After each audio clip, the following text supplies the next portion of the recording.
Bismillahirrahmanirrahim. Innallaha ya'murukum an tu'addul amanati ila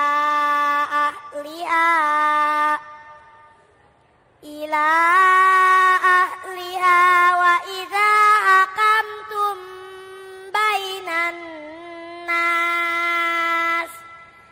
bainan nasi an tahkumu bil 'adl. Innallaha ni'ma ya'idukum bih. Innallaha kana sami'an basira.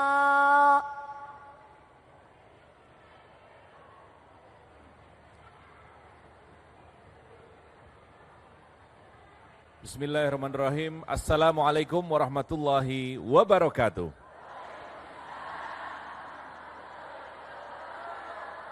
Alhamdulillahirrahmanirrahim. Assalatu wassalamu ala ashrafil anbiya wal mursalin wa ala alihi wa ashabi ajma'in. Rabbi syrahli sadri wa yassirli amri wahlul 'uqdatam min lisani yafqahu qawli. Pemirsa yang dirahmati Allah Subhanahu wa taala dimanapun Anda berada, senang sekali rasanya saya Iqbal Faiz kembali hadir menyapa Anda dalam program Cahaya Hati Indonesia yang hari ini disiarkan dari Masjid Jami' Nurul Falah, Teluk Pucung, Bekasi Utara.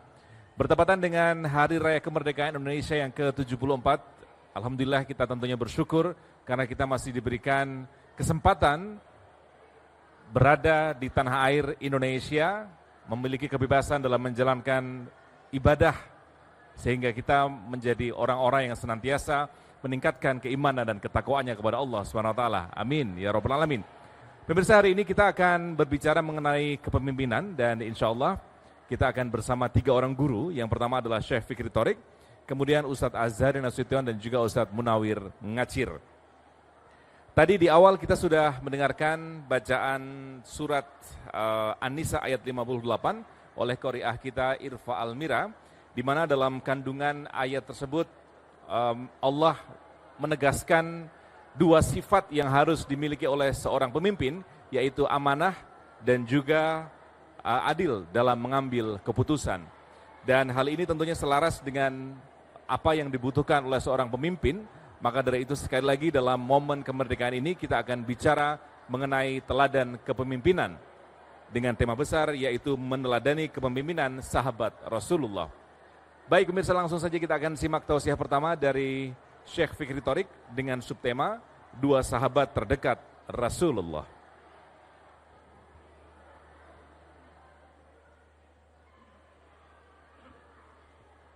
Assalamualaikum warahmatullahi wabarakatuh.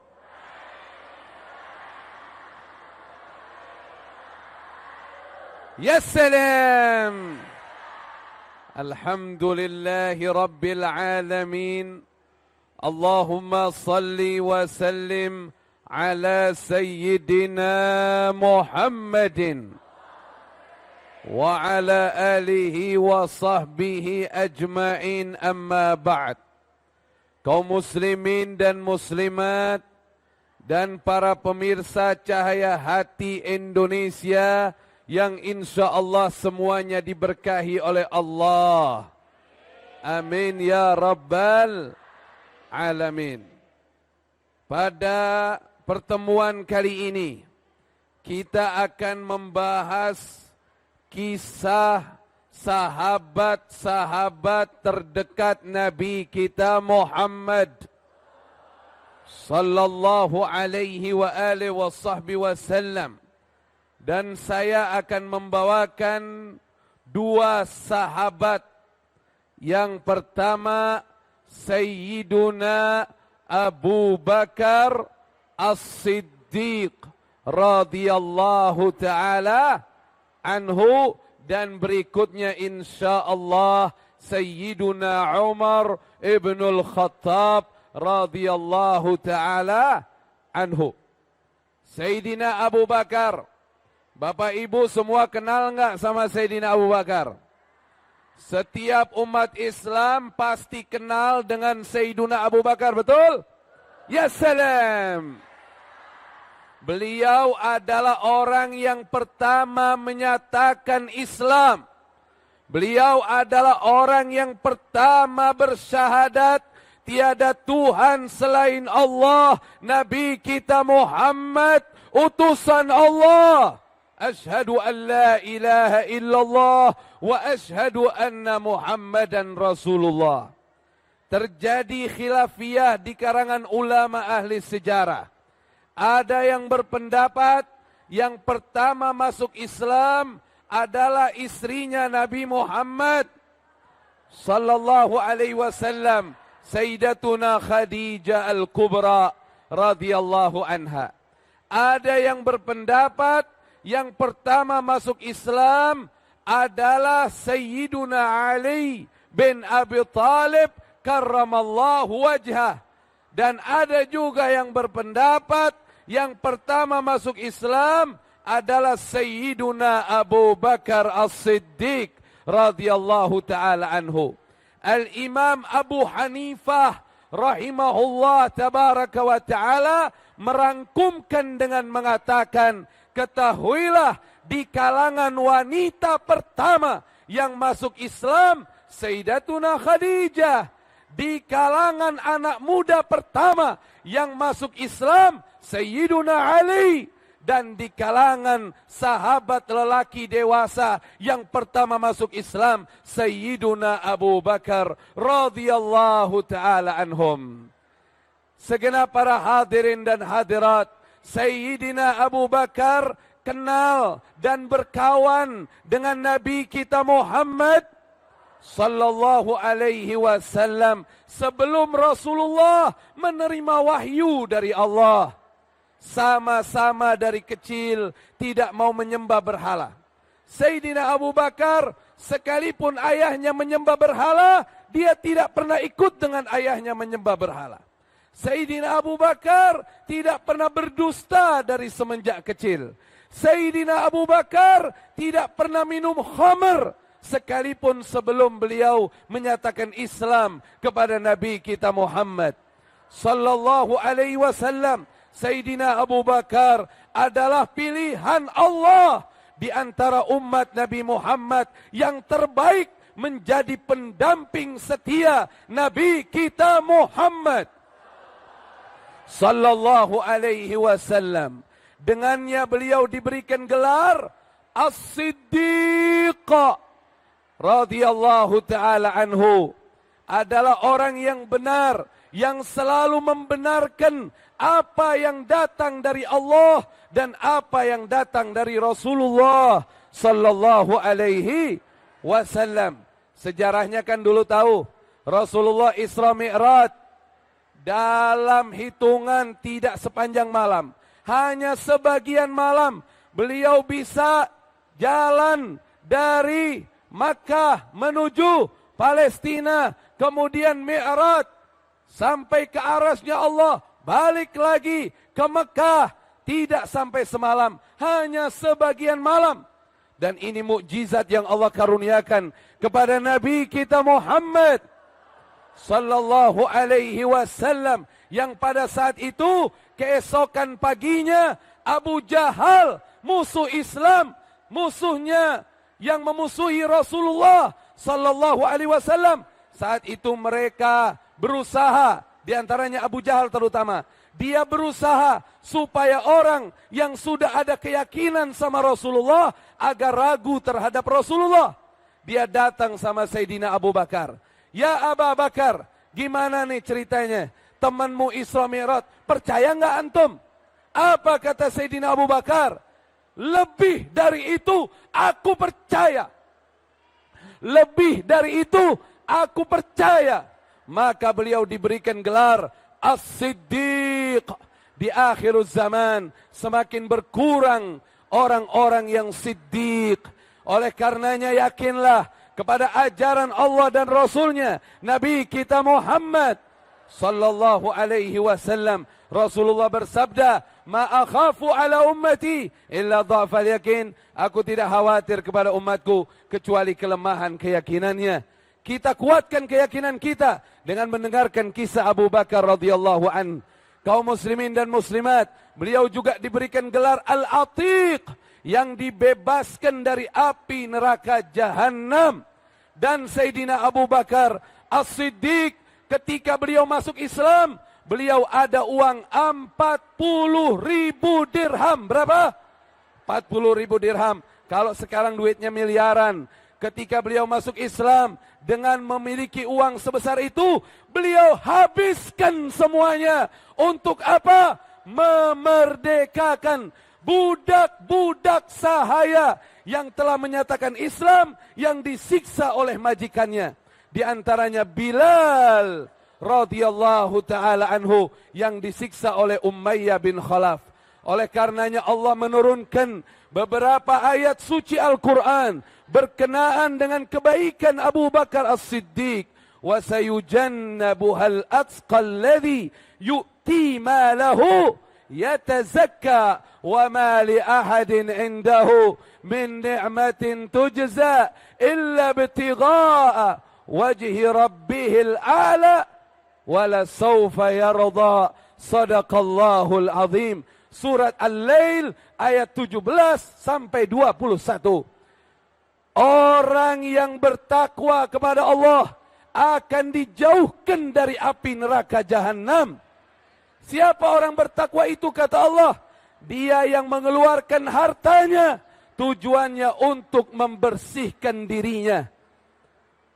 Dia tidak mendapatkan kebaikan dari orang yang dia sedang kasihi, melainkan dia hanya mengharap ridha Allah subhanahu wa ta'ala. Dan kelak dia akan mendapatkan kebahagiaan dan kesenangan yang sempurna berupa surga Allah. Ayat-ayat ini turun saat Abu Bakar As-Siddiq radhiyallahu ta'ala anhu memerdekakan Bilal bin Rabah radhiyallahu ta'ala anhu. Dan beliaulah yang menemani Nabi kita Muhammad sallallahu alaihi wasallam berhijrah ke Madinah. Semua mau menemani Rasulullah sallallahu alaihi wasallam, tapi Allah memilih Abu Bakarlah yang menemani Rasulullah hijrah ke Madinah. Dan dikabarkan di dalam firman Allah, Saniya Thnaini idh huma fil ghar idh yaqulu li sahibih la tahzan innallaha ma'ana. Salah seorang yang ada dalam goa itu berkata kepada sahabatnya. Sayyidina Abu Bakar dikukuhkan dalam Al-Quran dengan sebutan sahabat Nabi kita Muhammad sallallahu alaihi wasallam, yang mana Rasulullah mengatakan ketika di dalam goa, ketika orang-orang kufar sudah ada di muka goa, hampir saja mereka melihat Rasulullah. Rasulullah bilang sama Sayyidina Abu Bakar, la tahzan, jangan sedih, innallaha ma'ana, sesungguhnya Allah bersama kita. Ya salam. Dan akhir hayatnya Rasulullah, ketika beliau sakit, dapat ujian sakit dari Allah subhanahu wa ta'ala, beliau tidak bisa mengimami salat, di mana Rasulullah memerintahkan, muru Abu Bakar falyusalli bin nas, atau kama qala Nabi sallallahu alaihi wasallam, perintahkan Abu Bakar untuk salat bersama manusia, artinya mengimami salat di masjid, melanjutkan Nabi kita Muhammad sallallahu alaihi wa alihi wasallam.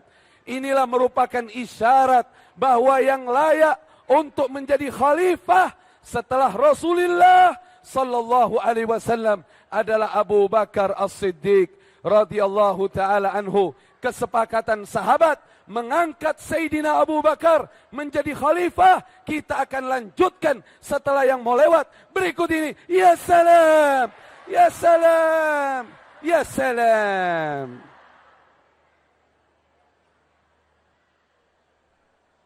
Ya salam. Masya Allah, kisah Sayyidina Abu Bakar As-Siddiq radhiyallahu taala anhu. Beberapa yang kita bisa ambil, terutama apa? Cintanya kepada Allah dan Nabi-Nya Muhammad sallallahu alaihi wasallam melebihi segala-galanya. sampai harta tidak ada artinya. Ini apa ini? Ini jari. Sayyidina Abu Bakar As-Siddiq radhiyallahu taala anhu. Sayyiduna Abu Bakar As-Siddiq radhiyallahu taala anhu, setelah beliau diangkat menjadi pemimpin kaum muslimin, maka beliau berkhutbah di hadapan kaum muslimin. Saat itu beliau menyampaikan, ayyuhan nas, wahai segenap manusia, aku telah diangkat menjadi pemimpin kalian. Walastu bi khairikum, akan tetapi aku bukanlah orang yang terbaik di antara kalian. Kemudian beliau menyampaikan, apabila aku benar dalam kepemimpinanku, fa'inuni, maka bantulah aku untuk menjalankan kebenaran.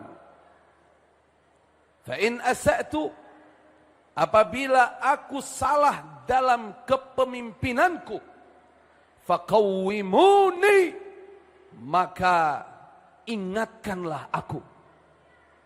As-sidqu amanah, kejujuran adalah amanah. Wal kadhib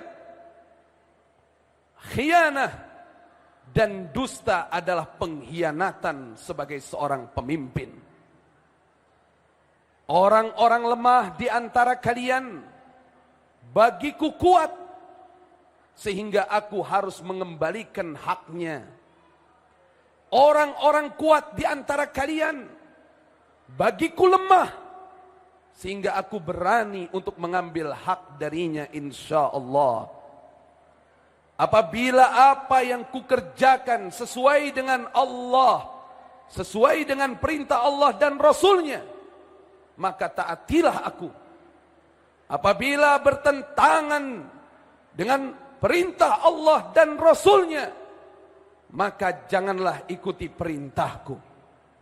Kemudian beliau menyampaikan kepada para sahabatnya, bangunlah kalian, dirikanlah salat.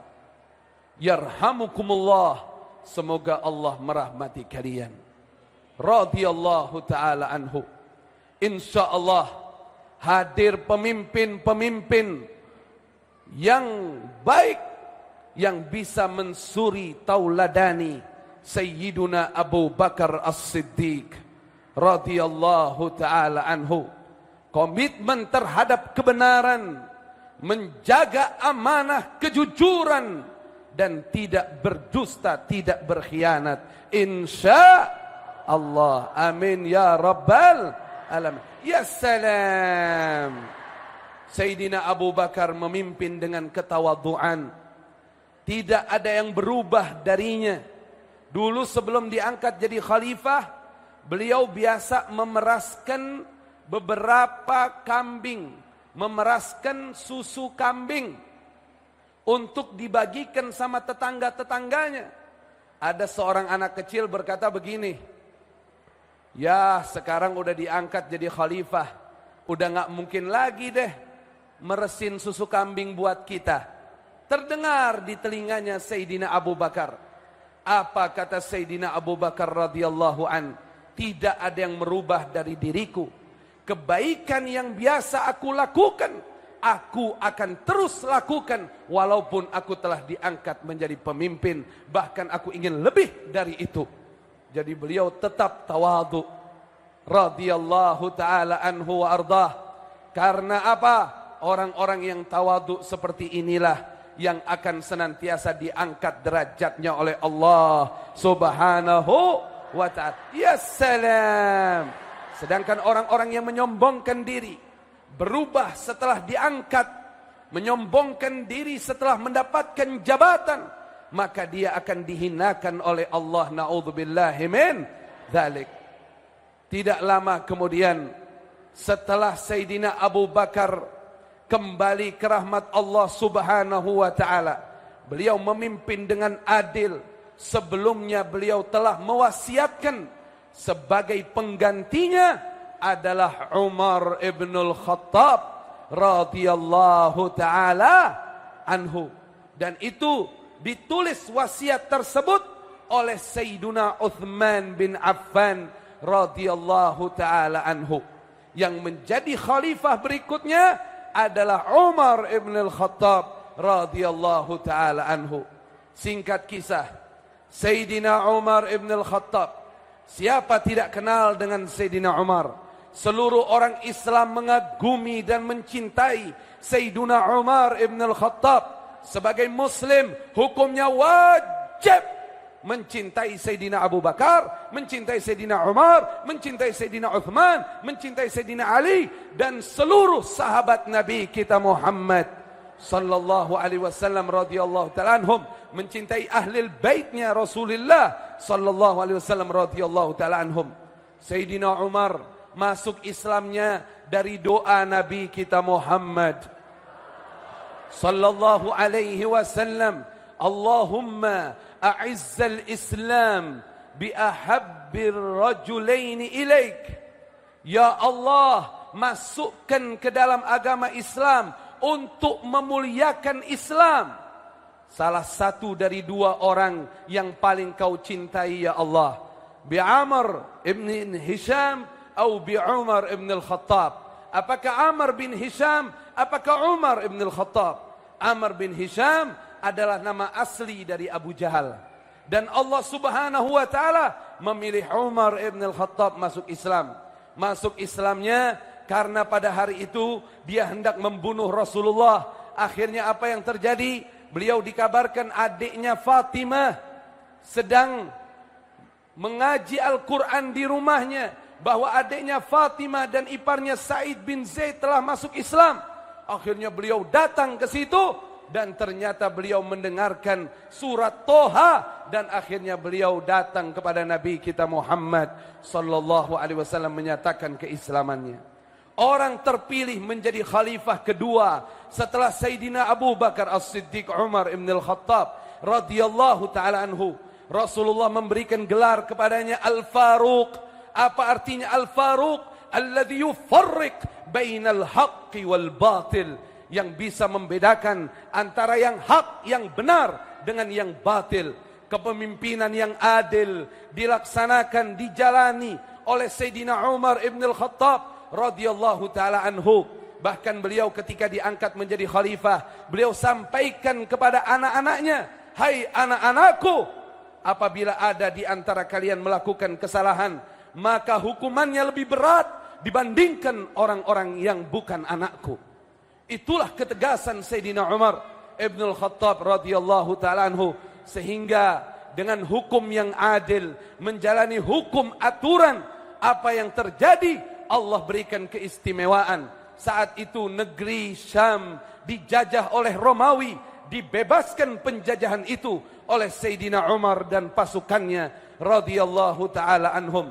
Saat itu Persia berdiri kerajaan besar yang saat itu adalah menyombongkan diri di hadapan umat Islam. Akhirnya mereka pun runtuh kerajaannya di saat kepemimpinan Sayyidina Umar ibn al-Khattab radhiyallahu ta'ala anhu. Sekalipun mendapatkan kejayaan yang besar, kesuksesan yang besar, tapi beliau tetap tunduk dan patuh kepada Allah Subhanahu wa ta'ala hingga akhir menemui ajalnya di saat beliau sedang menjadi imam salatul fajr, salat subuh. Ada orang dari Persia nyaru seperti muslim, ikut salat berjamaah, dibunuhnya Sayyidina Umar ibn al-Khattab radhiyallahu ta'ala anhu menggunakan pisau yang beracun. Yang saat itu setelah kejadian tersebut, orang yang membunuh Sayyidina Umar, dia membunuh dirinya sendiri, terkenal dengan nama Abu Lu'lu'ah. Na'udzubillahi min dzalik. Dan Sayyidina Umar ibn al-Khattab sebelum akhir hayatnya, beliau memerintahkan kepada 6 sahabatnya untuk bermusyawarah mengangkat khalifah selanjutnya. Allah berikan kemuliaan kepada dua sahabat ini. Abu Bakar dan Umar dikuburkan sama-sama dengan Nabi kita Muhammad sallallahu alaihi wa alihi wasallam. Dan sebagai penutup, satu hadis dari Rasulullah sallallahu alaihi wasallam, arhamu ummati bi ummati Abu Bakar. Orang yang paling sayang kepada umatku adalah Abu Bakar. Wa asyadduhum fi amrillah Umar. Orang yang paling memegang teguh perintah Allah, Umar. Dan wa asyadduhum hayaan Uthman. Orang yang paling punya rasa malu adalah Uthman. Wa aqdahum alaih. Dan orang yang paling mengerti hukum peradilan adalah Ali bin Abi Thalib. Hanya dua sahabat yang saya sampaikan. InsyaAllah nanti para ustadz menyampaikan sahabat-sahabat berikutnya. Radhiyallahu ta'ala anhum. Ya salam. Baik, jazakallah Syekh Fikri Thariq atas kisahnya mengenai Abu Bakar, sahabat Abu Bakar dan juga sahabat Umar radhiyallahu anhum. Bahwasanya ada sebuah hadis mengatakan setiap nabi memiliki dua menteri. Dua menteri dari penduduk langit dan dua menteri dari penduduk bumi. Dua menteri dari penduduk langit adalah Jibril dan Mikail, sementara dua menteri dari penduduk bumi adalah Abu Bakar dan Umar radhiyallahu anhuma. Artinya Rasulullah sudah berpesan bahwa kedua sahabatnya inilah yang nanti akan meneruskan tongkat estafet sepeninggalan beliau. Dan ketiga sahabat ini akhirnya bersama-sama, bahkan kedua sahabat ini menemani Rasulullah SAW di makamnya di Masjid Nabawi. Dan pemirsa yang dirahmati Allah SWT, bagaimana dua sahabat yang lain kita akan lanjutkan Cahaya Hati Indonesia bersama Ustadz Azhar Nasution dengan subtema Kedermawanan Utsman bin Affan. Tetap bersama kami dalam Cahaya Hati Indonesia.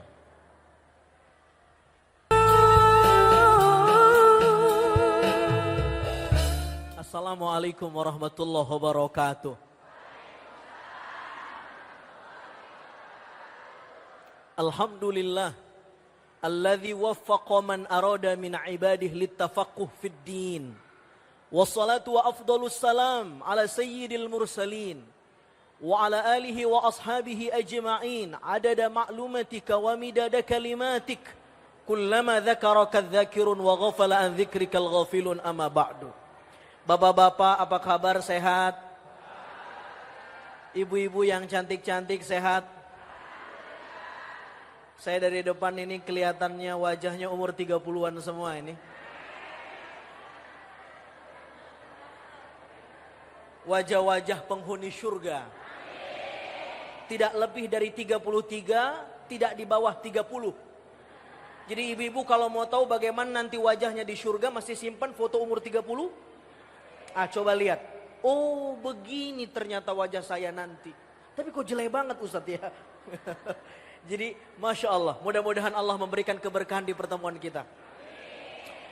Bapak-bapak, ibu-ibu yang dimuliakan Allah, hari ini bertepatan dengan momentum kita merefleksikan kemerdekaan Republik Indonesia. Yang keberapa ini? 74. 74 itu kalau dikonversikan dengan umur manusia,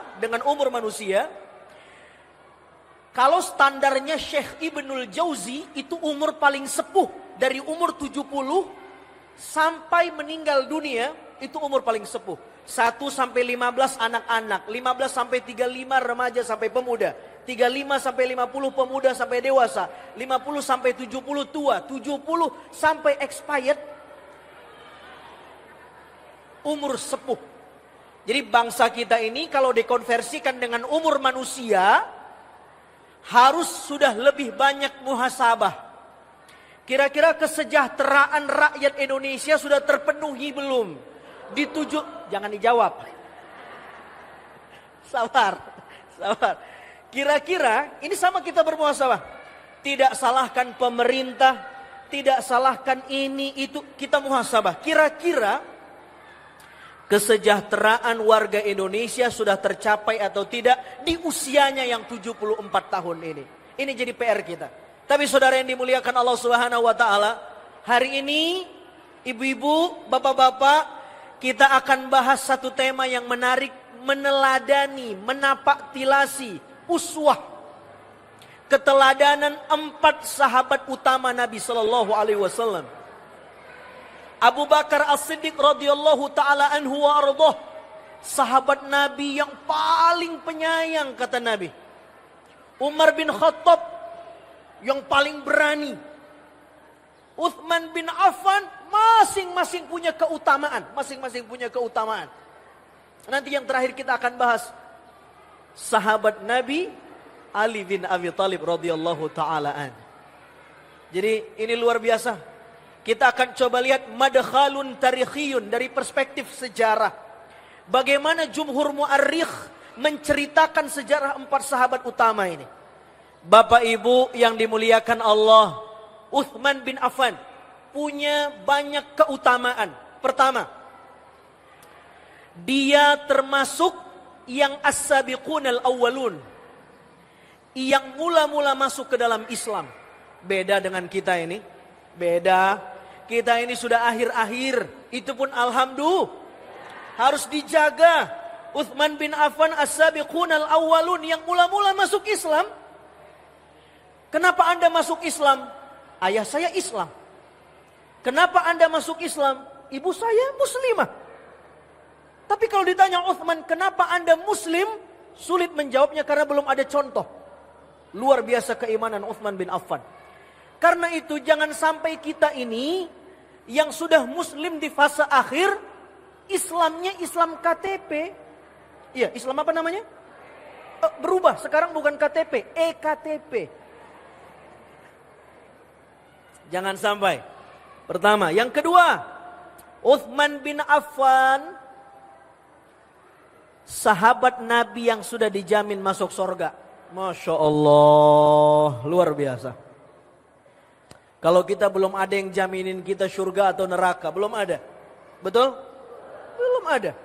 Yang ketiga, Uthman bin Affan sahabat Nabi sallallahu alaihi wasallam yang menikahi putri Nabi 2. Tidak ada sahabat Nabi selain Uthman bin Affan yang bisa menikahi 2 putri Nabi kecuali Uthman bin Affan.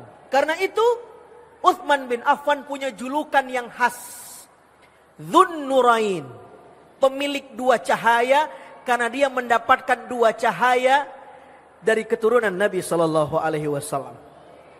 Bapak Ibu yang dimuliakan Allah, coba Uthman bin Affan nikah dengan 2 putri Nabi, Ruqayyah dan Ummu Kulthum. Bapak-bapak dah sama ibu-ibu punya mantu kan? Punya. Sama, Uthman itu menantu Nabi. Meninggal istri pertamanya, lalu kemudian nikah, lalu kemudian Nabi SAW memberikan putrinya yang lain. Nikah lagi. Kalau ada mantan mertua yang memberikan kesempatan kedua kepada mantan menantu, berarti menantunya orang baik atau tidak?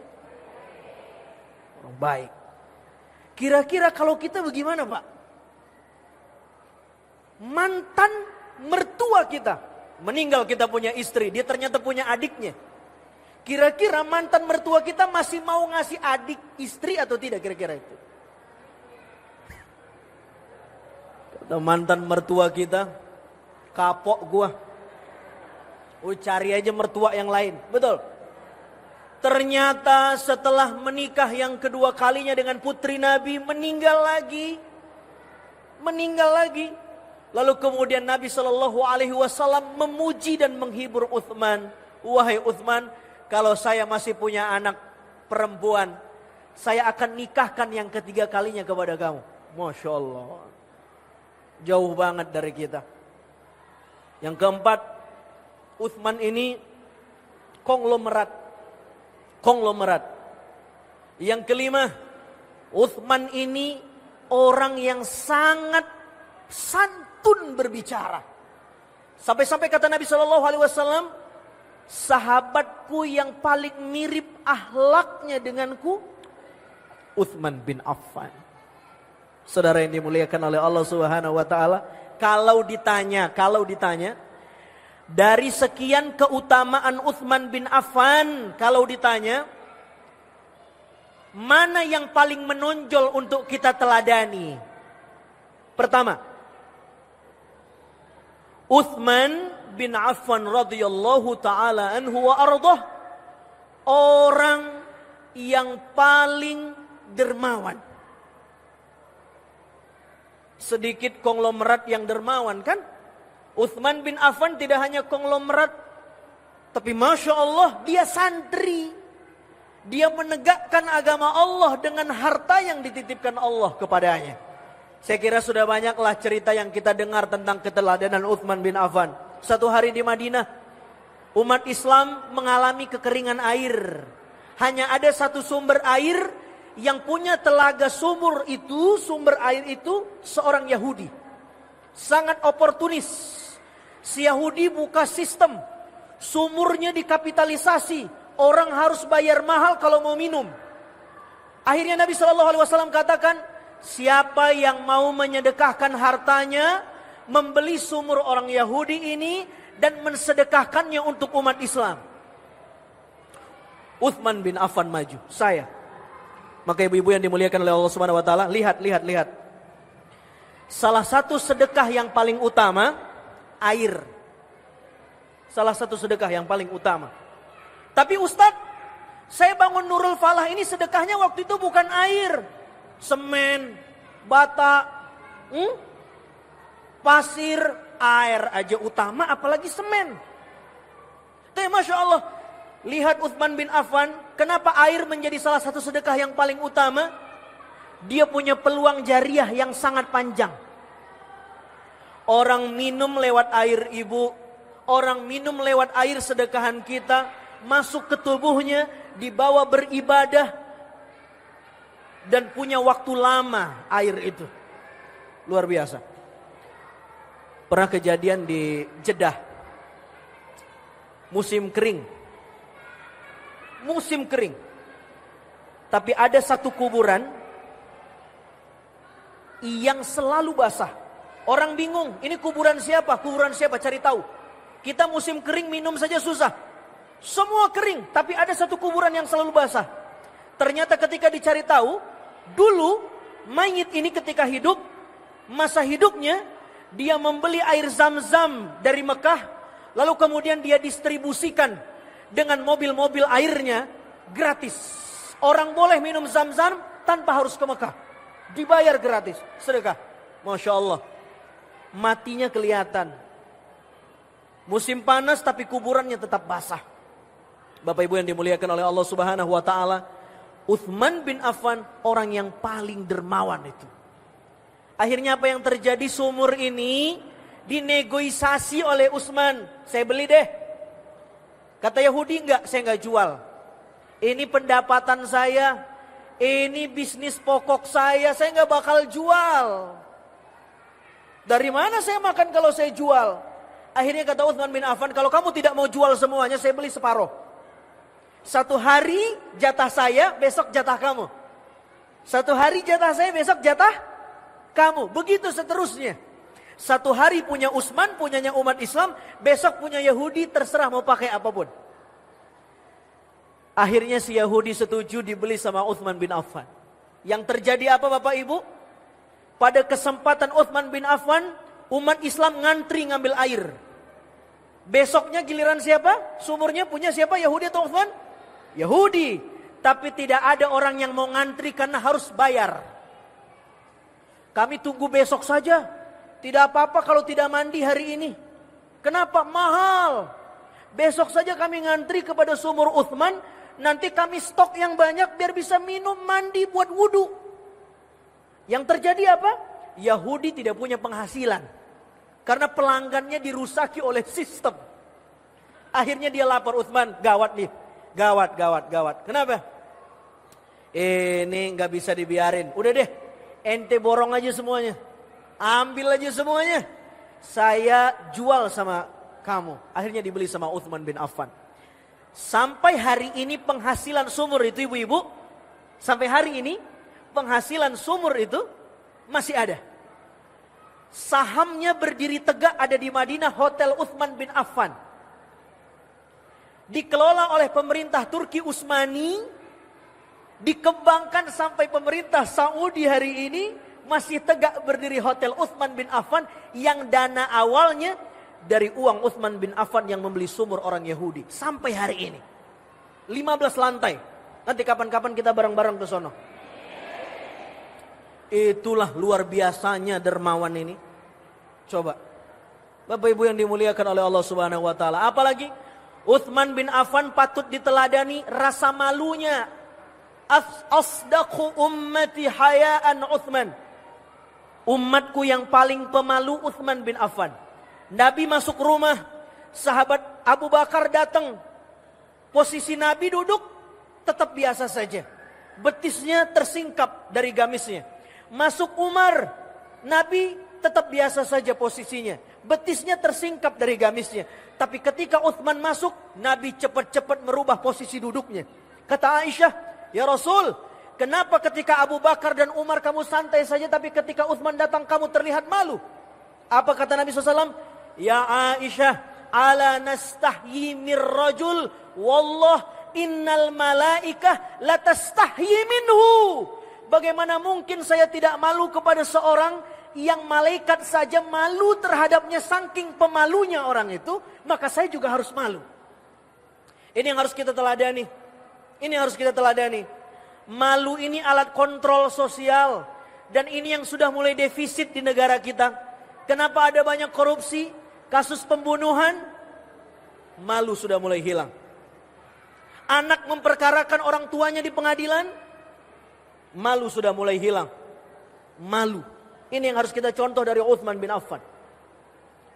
Ini kadang-kadang kan coba lihat Pak. Malu ini sudah mulai tipis. Nenek-nenek pakai legging udah kagak malu sekarang nih. Bener? Iya enggak? Nenek-nenek pakai legging main komedi puter. Ya Allah ya Karim. Lebih lincah dari cucunya. Bapak Ibu yang dimuliakan Allah, ini yang jarang dari kita hari ini.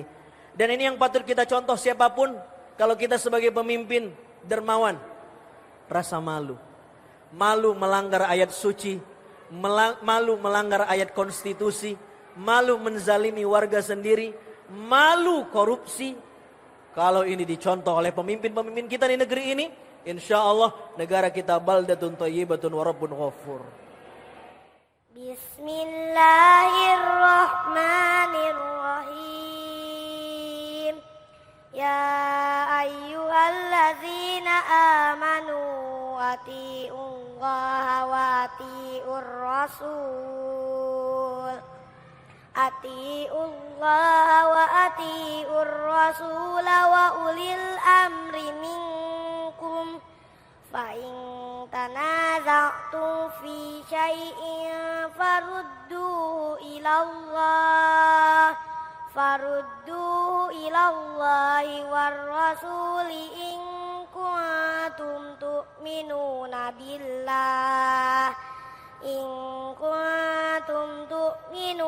billahi wal yaumil akhir. Dzalika khairu wa ahsanu ta'wila. Shadaqallahul azim. Shadaqallahul azim. Assalamualaikum warahmatullahi wabarakatuh.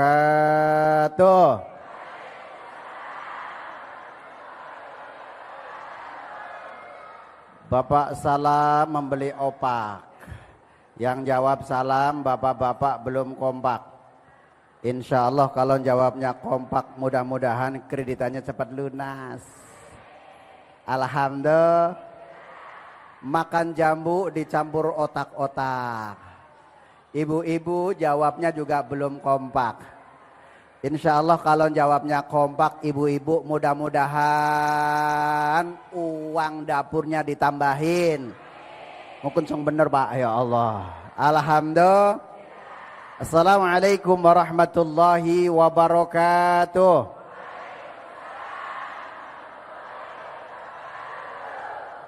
Alhamdulillah alladzi arsala rasulahu bil huda wa dinil haqq liyudhhirahu 'ala ad-dini kullihi wa kafa billahi shahida. Ashhadu an la ilaha illallah wahdahu la syarika lah wa ashhadu anna سيدنا وحبيبنا وشفيعنا ومولانا محمد وعلى آله وصحبه أجمعين amma ba'du. Para pemirsa Cahaya Hati Indonesia iNews yang selalu dirahmati oleh Allah Subhanahu wa taala. Mudah-mudahan para pemirsa dan juga para tamu kita, tamu Allah Subhanahu wa taala, calon penghuni surganya Allah Subhanahu wa taala, mudah-mudahan yang hadir pada siang hari ini mudah-mudahan hidupnya makmur.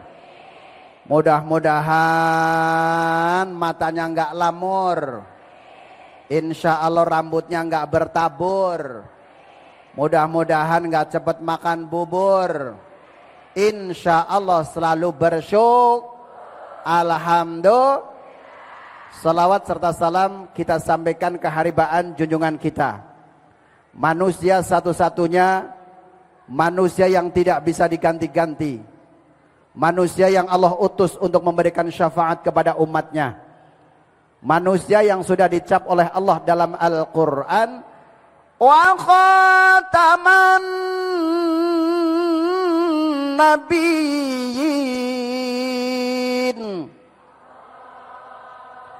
Yang datang banyak, yang jawab baru sepa. Padahal bacanya udah ngeden. Sah banget ya Allah. Wa khataman nabiyyin.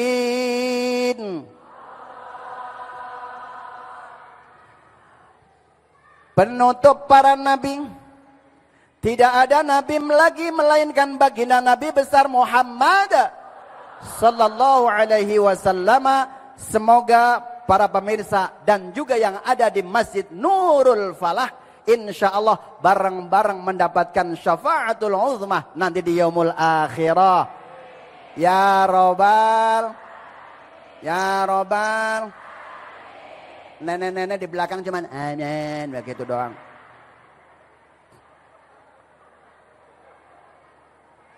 Hadirin wal hadirah, tahadus binikmah kepada para alim ulama yang sempurna hanya milik Allah Subhanahu wa taala. Berbicara pemimpin muda Islam. You understand? Nenek-nenek bisa bahasa Inggris. Allah. Siapakah pemimpin muda Islam di dalam Islam ini? Yaitu Baginda Ali bin Abi Thalib. Seorang pemuda, kita suruh meneladani beliau. Lah kalau nyontoh beliau mah jauh banget ya. Nyontoh orang tua kita, banyak yang perlu dicontoh orang tua kita. Moto kita mestinya kan bapak kalong anak kampret, betul? Lah bapaknya nyolong anaknya nyopet ya enggak? Artinya kalau orang tua senang ngaji, anaknya mudah-mudahan senang ngaji. Ya Allah, sahabat Ali hafalan luar biasa. Untuk menentukan hukum luar biasa. Suatu ketika, suatu ketika Khalifah Ali bin Abi Thalib berjalan di kampung. Tahu kampung, Bo? Ndeso. Tahu Ndeso, Bo? Ya, Grumbul. Tahu Grumbul, Bo? Desa nyuplik di pojokan, kan begitu ya. Suatu ketika Ali berjalan di rumahnya kampung tetangga. Kampung Yahud. Begitu jalan di belakang, ngelihat itu baju kebesaran Ali bin Abi Thalib. Kemudian nanya kepada orang yang punya rumah itu. Ditanyakan, itu baju siapa? Ya orang baju di rumah saya, ya baju saya dong. Kan begitu ya? Lah akhirnya, apakah Ali punya bukti bahwa ini bajunya Ali bin Abi Thalib? Saya punya bukti. Satu, bajunya agak robek. Dan istri saya yang jahit baju saya. Ada 3 bukti yang ada di baju itu. Lah akhirnya mau diambil nggak bisa. Kalau mau ngambil, ayo kita ke pengadilan terlebih dahulu. Nah ya begitu kan. Inilah hukum Islam. Begitu dibawa ke pengadilan, siapakah yang menjadikan qadinya? Yaitu Surah Al-Qadi. Itu namanya KPK-nya, itu dibayar sama Ali. Sama Ali. Nah kemudian di pengadilan, masuk tuh sahabat Ali, khalifah. Assalamualaikum. Lah diem baik. Ini mohon maaf, ini baru kali ini saya lagi ceramah dipelototin sama nenek-nenek. Ya Allah. Begitu khalifah masuk, Assalamualaikum. Sahabat Ali masuk ke dalam ruangan sidang tanpa disalamin sama seluruh teman-teman yang ada di dalamnya. Lah kalau presiden kita masuk kan kalau masuk langsung pada salaman, ya nggak? Lah ini sahabat Ali, Masya Allah, seorang khalifah. Didiamin begitu aja. Akhirnya dipanggil sama Surah Qadinya. Wahai Ali, tolong kalian antri ke belakang. Tuh coba bayangin. Begitu nyampe langsung suruh antri di belakang. Seorang raj, seorang khalif, kagak tersinggung. Langsung duduk ke belakang. Ngantri, coba bayangin. Itu namanya pemimpin yang adil. Dengerin. Ya Allah. Akhirnya begitu surah duduk di belakang. Si Qadi, si surah ini bertanya kepada Ali, ada masalah apa ya Ali? Ini baju saya ada di rumah Yahudi itu. Nah seorang khalifah derajatnya tinggi, terus kemudian ada seorang Yahudi derajatnya di bawah. Seandainya saya mengislamkan orang 12 saja sekaligus saya bisa, ini susah banget. Masya Allah tuh Ali, keteladannya luar biasa. Walhasil kemudian sahabat Ali kemudian disidang. Ya Qadi, ini sebenarnya baju siapa? Kemudian si Qadi nanya, kamu buktinya apa? Adakah saksi bahwa itu adalah baju kamu? Saya nggak punya saksi, saya cuma punya anak namanya Hasan dan Husain. Dan saya cuma dengan istri saya, yaitu Fatimah Zahra. Cuman itu, iya. Kalau anak menjadikan apa saksi buat apa orang tua nggak bisa. Orang tua buat saksi buat anak nggak bisa. Adanya istri. Nah kalau wanita kan saksinya kudu 2, betul? Ini cuman 1 istri sendiri. Akhirnya si Qadi surah memutuskan bahwa si Ali adalah tidak mempunyai baju yang tadi dijemur oleh orang-orang Yahudi tadi. Nah kemudian masih gondok juga. Begitu sahabat Ali diputusin bahwa itu adalah bajunya Yahud. Akhirnya keputusan itu diterima oleh sahabat Ali. Akhirnya sidang selesai dengan kafaratil majlis. Begitu selesai sambil turun, itu tetap baju saya. Masih ngomong begitu sahabat Ali. Karena apa? Tanda buktinya tahu. Demi Allah itu baju saya. Tetapi inilah keputusan seorang hakim bahwa itu harus diamanati, harus taat dengan hukum Allah Subhanahu. Dengan tadi ada kita baca surahnya ya Allah, ya ayyuhalladzina amanu atii'ullaha wa atii'ur rasul.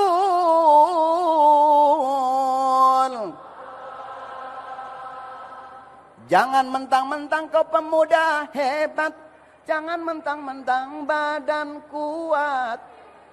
Bila sering ninggalin sholat, inna.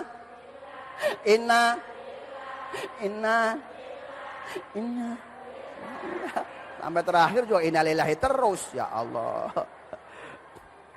Wahai orang yang beriman, taatlah kepada Allah dan juga taatlah kepada Rasul. Kalau dua-duanya sudah taat dan juga harus taat kepada pemimpin. Walhasil yang dimenangkan adalah orang Yahud. Nah kemudian setelah turun dari Robul Qadi, ketentuan itu akhirnya apa? Si Yahudi ini turun deketin Ali bin Abi Thalib. Dengan seketika itu adalah orang Yahudi mengucapkan kalimat asyhadu an la ilaha, langsung Islam. Kenapa? Agama Islam adalah yang paling adil. Nyontoh yaitu sahabat Ali. Padahal 2 hari yang kemarin baru ngambil orang Yahudi baju itu. Masya Allah. Seketika itulah orang Yahudi mengucapkan 2 kalimat syahadat. Nah inilah yang perlu pemuda-pemuda kita zaman now Pak. Pemuda zaman harus kita didik dengan apa? Al-Qur'an. Allah menjelaskan wa yu'allimul kitab, ajarkan Al-Qur'an agar anak kita bisa membaca Al-Qur'an. Lah Pak Ustadz ngaji udah puluhan tahun, anak saya belum bisa membaca Al-Qur'an Pak Ustadz. Ya Allah, udah 10 tahun belum. Ya kalau belum bisa membaca Al-Qur'an, turun lagi juz amma juga belum bisa Pak Ustadz. Ya Allah, turun lagi Ikro juga nggak tahu Pak Ustadz. Yang namanya saya kan tua kejemur Pak Ustadz. Ya Allah, kalau misalkan Ikro nggak bisa diet ngaji sama anak-anak sekarang, pemuda sekarang agar menjadikan pemimpin dunia dan akhirat, tentunya ajarkan Al-Qur'an. Lah kalau ngajarin sama anak-anak kan kudu zaman betul. Begitu ngajarin ngaji yuk ayo Pak Ustadz. Alifia sukun fathah ai, lam fa sukun fathah laf, ya doma yuk, fa lam sukun doma full, ai laf yupul, kan begitu. Lah iya, Masya Allah, menteladani masalah ilmu, nyontoh yaitu sahabat Ali. Ini mah kadang-kadang anak kita, ibu-ibu kita baru belajar ngaji. Udah belajar ngaji, kadang-kadang lidahnya kagak bisa ngucapin. Iya kan? Begitu baca surah Al-Fatihah, nek ngaji yuk nek. Iya Pak Ustadz. Ghairil maghdubi alaihim. Suruh ngikutin kagak bisa-bisa. Namanya udah tuh. Makanya kalau ngaji dari belajar di waktu di atas belajar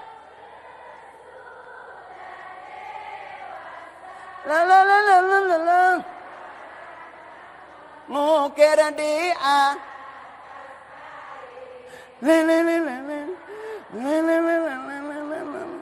ya Allah. Kalau belajar, coba kalau belajarnya udah tua, Masya Allah, nek yuk talaki sama gurunya. Bismillahirrahmanirrahim. Ghairil maghdubi. Salah dengar ngajinya tua. Kuping udah begitu suruh baca, baca ghairil maghdubi. Neneknya ngomong ghairil maghdubi, kan begitu. Ya Allah. Nah inilah keteladanan sahabat Rasulullah, maka dinamakan sabiqul awwalin, orang yang pertama masuk siapakah dia? Baginda Ali bin Abi Thalib, mantu Rasulullah. Mudah-mudahan esok bisa berjumpa kembali di lain kesempatan. Alhamdulillah.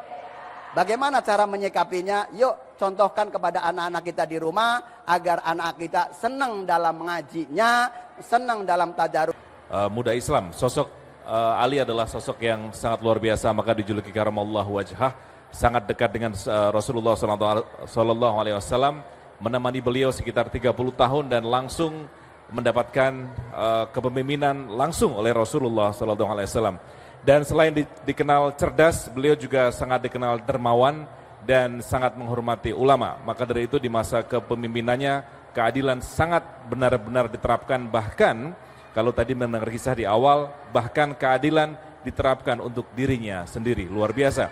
Mudah-mudahan apa yang disampaikan Ustadz Munawir Ngacir tentang sahabat Ali, walaupun sedikit, bisa bermanfaat untuk kita semua. Kita akan jeda sejenak dan kita akan kembali dalam segmen berikutnya di Cahaya Hati Indonesia.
Pemirsa dimanapun Anda berada, kami masih dari Masjid Jami' Nurul Falah, Teluk Pucung, Bekasi Utara. Dan tema besar kita adalah mengenai meneladani kepemimpinan sahabat Rasulullah. Para guru di awal tadi sudah menyampaikan 4 keteladanan dari Rasulullah, dari sahabat Rasulullah SAW. Yang pertama adalah dari Abu Bakar As-Siddiq, kita belajar mengenai kelembutan dan kasih sayang. Dari sahabat Umar Al-Faruq, kita bicara mengenai atau kita meneladani tentang keberanian dan keteguhan sikap. Sementara dari Utsman bin Affan kita belajar tentang kedermawanan dan rasa malu yang tinggi. Dan dari sahabat Ali karamallahu wajhah kita belajar tentang keilmuan.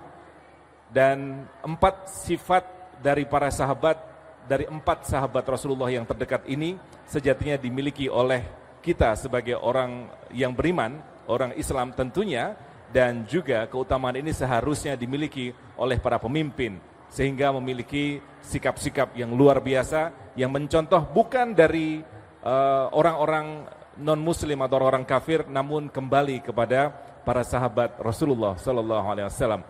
Terima kasih kepada Syekh Fikri Thorik, kemudian Ustadz Azhari Nasution dan juga Ustadz Munawir Ngacir. Mudah-mudahan guru-guru kita senantiasa diberikan istiqomah dan senantiasa menebar kebaikan untuk kita semua.